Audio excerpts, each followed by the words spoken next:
All right, guys. So it's time to consider what it entails to self-manage. All right, and so how do you save this 18.3 to 20% cost by self-managing your properties? And quite frankly, if you followed along this far in the process, which you have, it's not going to be that difficult. So let's think about what you have in place already.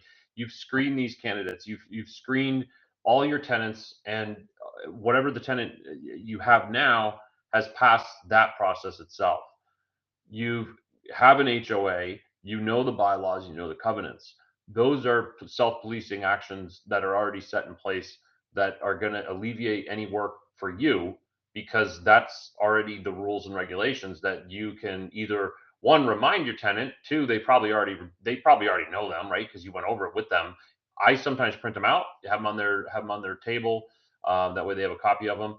And now three, when you're making these difficult calls, and maybe let's just say, for instance, they're smoking or something like that, it's really easy to police that because you could just refresh their memory and say, hey, remember, that's in the HOA. It's not a personal preference for you. If it was a single family home and you're calling them and saying, hey, we don't like you smoking in the living room, or we don't like you smoking on the front porch, you got to go to a designated spot, that could be a really difficult discussion.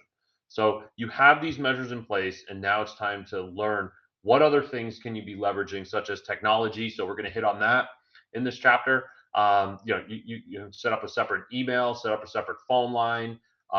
When they're paying their rent, have digital ways of them paying their portion of rent. So it's that 30% of their adjusted income.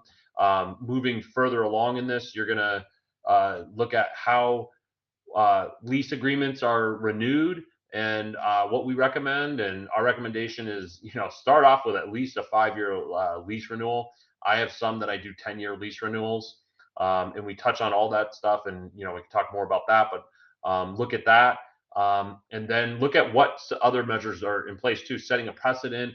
How do you respond to repairs? Is it a repair, or is this actually just an opinion thing where, hey, you want the water to be a little warmer, but it doesn't really need to be warmer? Or the toilet clogged? Is it clogged from you, or is the toilet broke? Things like that. So you kind of have to get in there and be a diplomat in those scenarios. But we have some tips on that. So enjoy the chapter, guys. Look through it. Totally doable. Like I said, I manage all my properties on my own.